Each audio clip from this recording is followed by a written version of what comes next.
এই মুহূর্তে আমি এখন কিচেনে আছি। আর তোমরা কি কখনো বেকড এগ সামোসা ট্রাই করেছো?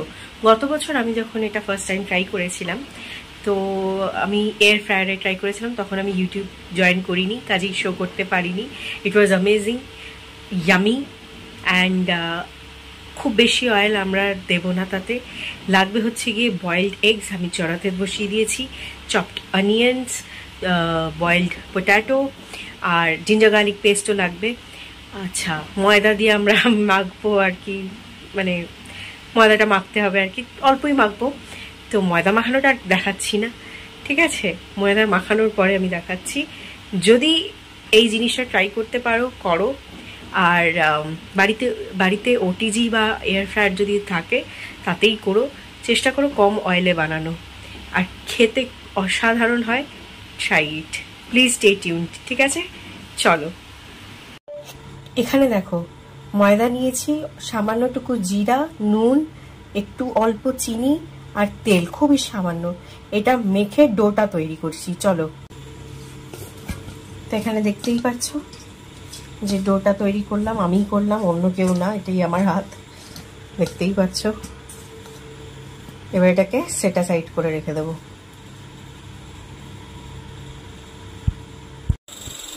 Mash the potato and eggs together. Let's prepare the masala. গরম তেলের মধ্যে সামান্য পরিমাণ মতন একটু জিরা ফোড়ন দেব। জিরা ফোড়নটা খানিকক্ষণ সিজল করার পর ওই যে চপড অনিয়ন্স ছিল সেগুলো দিয়ে দেব। খানিকক্ষণ সাঁতলাবার পরে টমেটো দেব, আর সেটাকেও খানিকক্ষণ সাঁতলাবো। জিঞ্জার গার্লিক পেস্টও দিয়ে দেব। যখন ওটা লেগে লেগে আসবে তার মধ্যে আমরা একটু হলুদ গুঁড়ো, একটু লঙ্কা গুঁড়ো আর একটু জিরে গুঁড়ো ধনে গুঁড়ো দেবো। হ্যাঁ, ধনে পাতাও চাইলে দিতে পারেন, চাইলে অপশনাল রাখতে পারেন, বা কসুরি মেথি চাইলে সেটাও দিতে পারেন। যখনই মশলাটা একটু লেগে লেগে আসবে, সামান্যটুকু জল দিয়ে আমরা মশলাটাকে পোড়া লাগানোর থেকে বাঁচিয়ে দেব। তারপরে ওই ম্যাশড পটেটো আর ম্যাশড এগস, বয়েলড এগস দিয়ে ভালো করে মিক্স করব। নুন আর মিষ্টিটাও দিয়ে দেব। নুন স্বাদ অনুসারে দেবেন, বেশি দেওয়ার দরকার নেই, নুনটা বেশি হয়ে যায়। আর যদি বাই চান্স বেশি হয়ে পড়ে যায় তাহলে টমেটো সস দিয়ে ওটাকে কভার আপ করে নেবেন খাওয়ার সময়। এটা এমন একটা রেসিপি যেটাতে সত্যি সত্যি অ্যাসিডিটি হওয়ার চান্সেস প্রচণ্ড কম। খেয়ে শান্তি, যতটা চাইবেন ততটা খেতে পারবেন, একটা খেয়েই রেখে দিতে হবে না, মানে কম্প্রোমাইজ করতে হবে না খাবারটার সাথে। তো যেরকম বলছিলাম একটুখানি জল দিয়ে দেবেন, সেটাই করলাম। মশলাটায় পোড়াটা লাগতে দেবো না, ঠিক আছে? আজ অনেক দিন বাদে আমি কুকিংয়ের রেসিপি দিচ্ছি, এটা আবার বেকড করব। তো আপনারা প্লিজ দয়া করে আবার ভিডিওটা পুরো দেখবেন, আর যদি ভালো লেগে থাকে একটা লাইক করে দেবেন, প্লিজ শেয়ার করবেন, প্লিজ কমেন্ট করুন কিছু যদি ওপিনিয়ন থাকে। ভালো লেগে থাকলে সেটাও বলবেন, ট্রাই করে থাকলে সেটাও বলতে পারেন, আমার খুব ভালো লাগবে। খেতে কিন্তু সত্যি অসাধারণ হয়েছিল, সবাই বলেছে, বাড়ির লোকজনেরা, না মানে আমি বানিয়েছি বলে বলছি না, লিটারালি বলেছিল। তো দেখতে থাকো কীভাবে চলতে থাকে জিনিসটা, আলটিমেটলি কী দাঁড়ায়। আচ্ছা, লাস্টে কুচনো ধনেপাতাও দিতে পারো বা কসুরি মেথিও চাইলে দিতে পারো, এটা অপশনাল, ঠিক আছে? আর একটুখানি ঘি 1 চামচ মতন দিয়ে দেবে, স্বাদটা অনেক বেশি এনহ্যান্স করবে।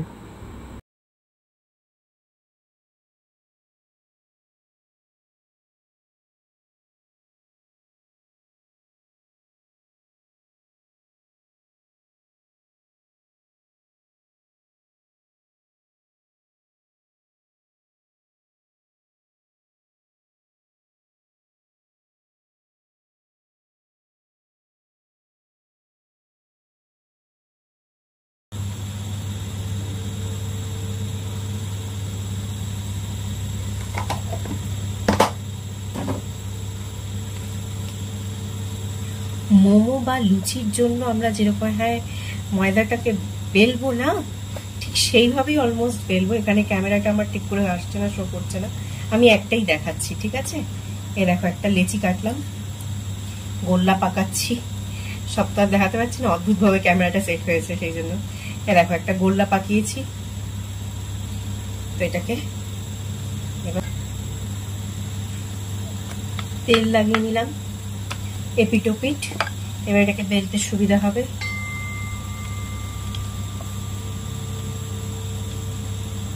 পুরো সার্কুলার মোশনে বেলছি আমি।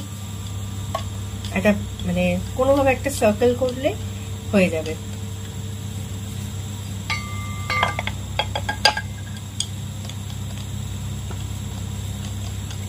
একটু বড় হলে বেটার, চাপ নেই তাতে।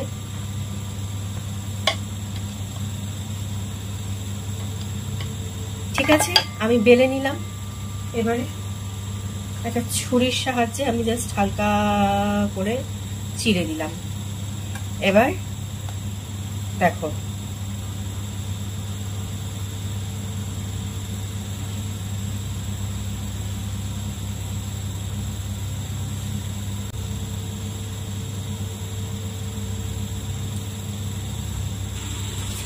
এই দেখো সেমি সার্কেলস হয়েছে অলমোস্ট। এই মাঝখানে পুরটা ঢুকিয়ে এখান থেকে আর এখান থেকে আমি সিল করবো, সেটাও দেখানোর চেষ্টা করছি। দাঁড়াও যেন পড়ে না যায় আমার ক্যামেরাটা। এই যে আমার বিখ্যাত পুর, ঠান্ডা হয়নি এখনো, আর একটু হলে ভালো হতো। তো মোটামুটি আমি এতটা মতন একটা চামচ পুর নিচ্ছি আর এটার ভেতরে ঢাললাম। এটাতেও ঢালি, কারণ তোমরা দেখতে পাবে না নয়তো। দেখো ঢাললাম। এবার খুব মাইনিউটলি করতে হবে কিন্তু, হ্যাঁ। দেখো আমি যেটা বলেছিলাম, সিল করে দেবো।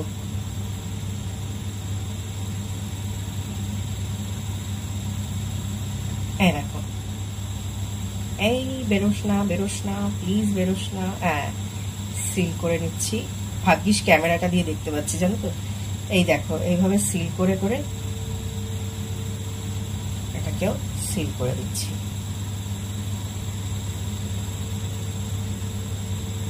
হয়ে গেল। জাস্ট দুদিক দিয়ে আমরা সিল করে দেব। এবার একটু এরকম টিপে দাও বা ফর্ক দিয়েও চেপে দাও, মিন্স দ্য সেম। চলে গেল 1 নম্বর। সবকটা করে দেখাচ্ছি তোমাদেরকে। এরকম আরেকটাও ছিল, আবার দেখাচ্ছি। দেখো এই সিল করছি আমি। এই একটা সিল হয়ে গেল, ব্যাগের পোটলা বুঝছি। দেখো আবার একটা সিল হয়ে গেল। আবার আমরা টিপে দিচ্ছি, মানে প্রেস করে দিচ্ছি। ঠিক আছে, দেখো আরেকটা হয়ে গেল রেডি। এইভাবেই আমি সবকটা করে তোমাদের দেখাচ্ছি। ঠিক আছে, আর এই দেখো এটা আছে অলরেডি। আমি এটাকে আরেকটু পাতলা আর বড় করে নেব। দেখতে পাবে, দেখো আরো বড় আরো পাতলা হয়ে গেল। তাতে কি হয়, আমরা একটু বেশি পুর ভরতে পারি। দাঁড়াও দেখাচ্ছি ঠিক করে। একটু বেশি পুর আমরা ভরতে পারবো।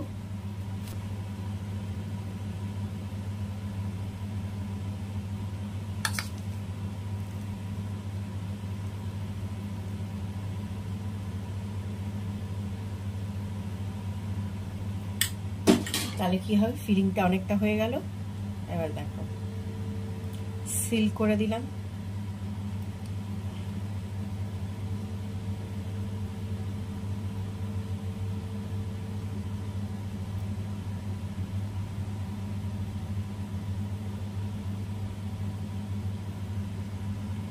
আরো পাতলা হয়ে গেল জিনিসটা।